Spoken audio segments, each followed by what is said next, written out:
সহিহ বুখারী ওহীর সূচনা অধ্যায় হাদিস নং ৭।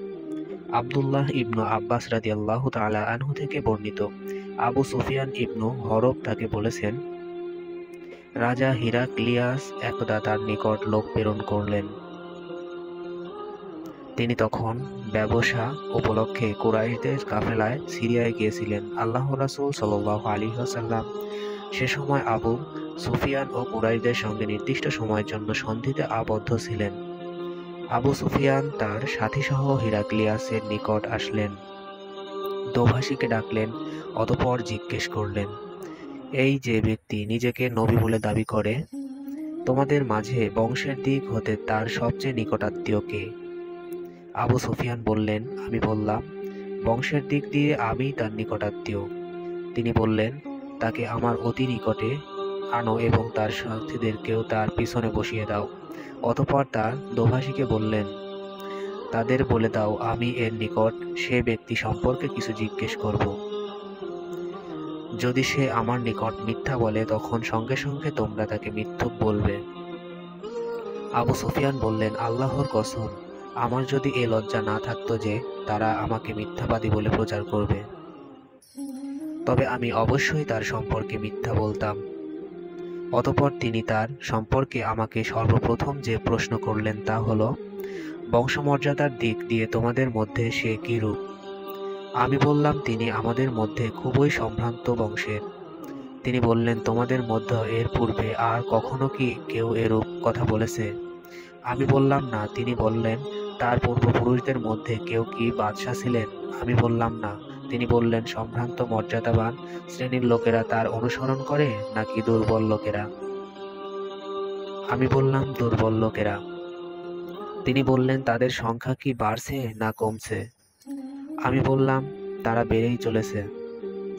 তিনি বললেন, তার ধর্মে ঢুকে কেউ কি অসন্তুষ্ট হয়ে তা ত্যাগ করেছে? আমি বললাম, না। তিনি বললেন, তার দাবির পূর্বে তোমরা কি কখনো তাকে মিথ্যার অভিযোগে অভিযুক্ত করেছ?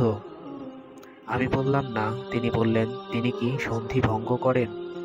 আমি বললাম, না। তবে আমরা তার সঙ্গে একটি নির্দিষ্ট সময়ে সন্ধিতে আবদ্ধ আছি, জানি না এর মধ্যে তিনি কি করবেন। আবু সুফিয়ান বললেন, এ কথাটি ব্যতীত নিজের পক্ষ হতে আর কোনো কথা যোগ করার সুযোগ আমি পাইনি। তিনি বললেন, তোমরা তার সঙ্গে কখনো যুদ্ধ করেছ কি? আমি বললাম, হ্যাঁ। তিনি বললেন, তার সঙ্গে তোমাদের যুদ্ধের পরিণাম কি হয়েছে? আমাদের মধ্যে যুদ্ধের ফলাফল কূপের বালতির ন্যায়, কখনো তার পক্ষে যায় আবার কখনো আমাদের পক্ষে আসে। তিনি বললেন, তিনি তোমাদের কিসের আদেশ দেন? আমি বললাম, তিনি বললেন, তোমরা এক আল্লাহর ইবাদত করো এবং তার সঙ্গে কোনো কিছুর অংশীদার সাব্যস্ত করো না, এবং তোমাদের পূর্বপুরুষেরা যা বলে তা ত্যাগ করো। আর তিনি আমাদের সালাত আদায়ে সত্য বলা, চারিত্রিক নিষ্কলুষতা এবং আত্মীয়দের সঙ্গে সদাচরণ করার নির্দেশ দেন। অতঃপর তিনি দোভাষীকে বললেন, তুমি তাকে বলো আমি তোমার নিকট তার বংশ সম্পর্কে জিজ্ঞেস করেছি। তুমি তার জবাবে উল্লেখ করেছ যে তিনি তোমাদের মধ্যে সম্ভ্রান্ত বংশের। প্রকৃতপক্ষে রাসূলগণকে তাদের কওমের উচ্চ বংশেই পাঠানো হয়ে থাকে। তোমাকে জিজ্ঞেস করেছি এ কথা তোমাদের মধ্যে ইতিপূর্বে আর কেউ বলেছে কিনা? তুমি বলেছ না।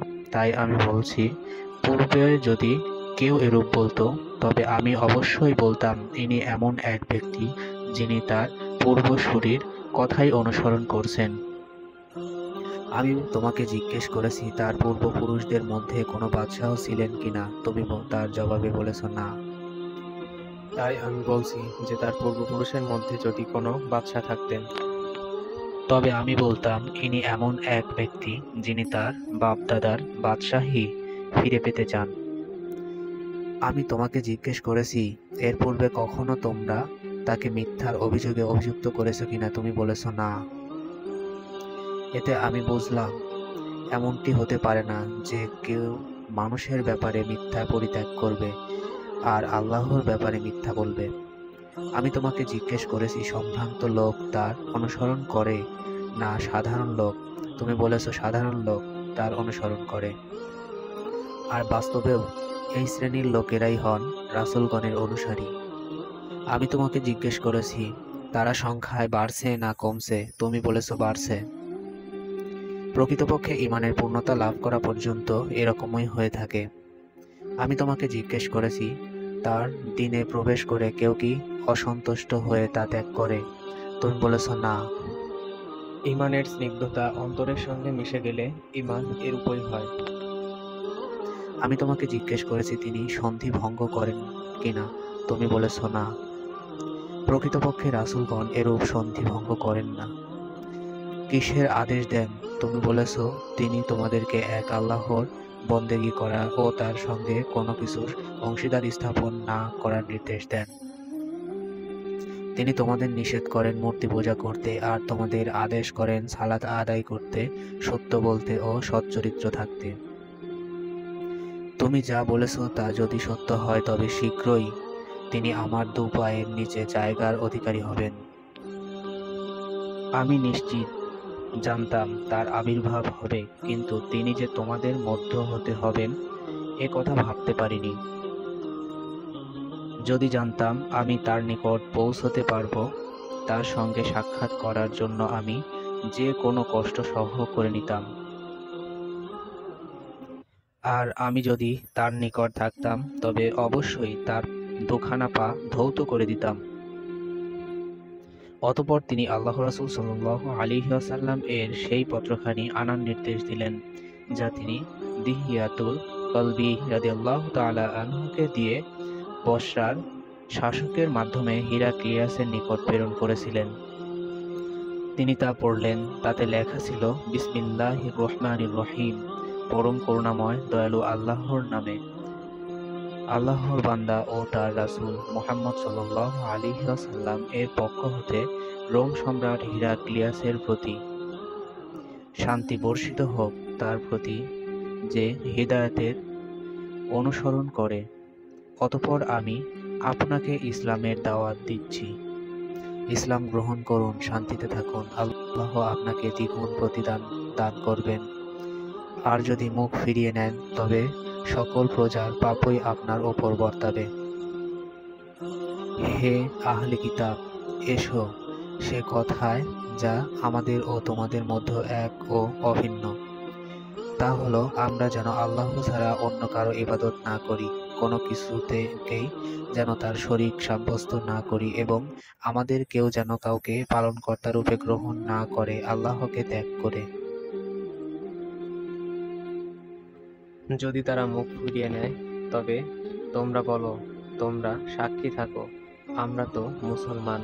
সূরা আল ইমরান। আবু সুফিয়ান বলেন, হিরাক্লিয়াস যখন তার বক্তব্য শেষ করলেন এবং পত্র পাঠও শেষ করলেন, তখন সেখানে হট্টগোল শুরু হয়ে গেল। চিৎকার ও হই হুল্লা চরমে পৌঁছালো এবং আমাদেরকে বের করে দেয়া হলো। আমাদেরকে বের করে দিলে আমি আমার সাথীদের বললাম, আবু কাবসার এক ছেলের বিষয় তো শক্তিশালী হয়ে উঠেছে। বনু আসফার রোম এর বাদশাহ তাকে ভয় পাচ্ছে। তখন থেকে আমি বিশ্বাস রাখতাম তিনি শীঘ্রই জয়ী হবেন। অবশেষে আল্লাহ তাআলা আমাকে ইসলাম গ্রহণে তাওফিক দান করলেন। ইবনু নাতুর ছিলেন জেরুজালেমের শাসনকর্তা এবং হিরাক্লিয়াসের বন্ধু ও সিরিয়ার খ্রিস্টানদের পাদ্রী। তিনি বললেন, হিরাক্লিয়াস যখন জেরুজালেমে আসেন তখন একদা তাকে অত্যন্ত মলিন দেখাচ্ছিল। তার একজন বিশিষ্ট সহচর বলল, আমরা আপনার চেহারা আজ এত মলিন দেখছি। ইবনু নাতুর বলেন, হিরাক্লিয়াস ছিলেন জ্যোতির্বিদ, জ্যোতির্বিদ্যায় তার দক্ষতা ছিল। তারা জিজ্ঞেস করলেন, তিনি তাদের বললেন, আজ রাতে আমি তারকারাজির দিকে তাকিয়ে দেখতে পেলাম খৎনাকারীদের বাদশাহর আবির্ভূত হয়েছেন। বর্তমান যুগে কোন জাতি খাতনা করে? তারা বলল, ইয়াহুদ জাতি ব্যতীত কেউ খাতনা করে না। কিন্তু তাদের ব্যাপারে আপনি মোটেও চিন্তিত হবেন না। আপনার রাজ্যের শহরগুলোতে লিখে পাঠান, তারা যেন সেখানকার সকল ইয়াহুদিকে কতল করে ফেলে। তারা যখন এ ব্যাপারে ব্যতিব্যস্ত ছিল, তখন হিরাক্লিয়াসের নিকট জনৈক ব্যক্তিকে হাজির করা হলো, যাকে গাসসানের শাসনকর্তা পাঠিয়েছিল।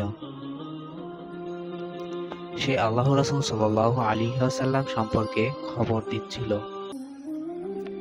হিরাক্লিয়াস তার কাছ থেকে খবর জেনে নিয়ে বললেন, তোমরা একে নিয়ে গিয়ে দেখো তার খতনা হয়েছে কিনা। তারা তাকে নিয়ে গিয়ে দেখে এসে সংবাদ দিল তার খাতনা হয়েছে। হিরাক্লিয়াস তাকে আরবদের সম্পর্কে জিজ্ঞেস করলেন। সে জবাব দিল তারা খাতনা করে। অতঃপর হিরাক্লিয়াস তাদের বললেন, ইনি আল্লাহ রাসূল সাল্লাল্লাহু আলাইহি ওয়াসাল্লাম এ উম্মতের বাদশাহ। তিনি আবির্ভূত হয়েছেন। অতঃপর হিরাক্লিয়াস রোমে তার বন্ধুর নিকট লিখলেন। তিনি জ্ঞানে তার সমকক্ষ ছিলেন। পরে হিরাক্লিয়াস হিমস চলে গেলেন। হিমসে থাকতেই তার নিকট তার বন্ধু চিঠি এলো, যা নবী করিম সাল্লাল্লাহু আলাইহি ওয়াসাল্লাম এর আবির্ভাব এবং তিনি যে প্রকৃত নবী এ ব্যাপারে হিরাক্লিয়াসের মতকে সমর্থন করছিল।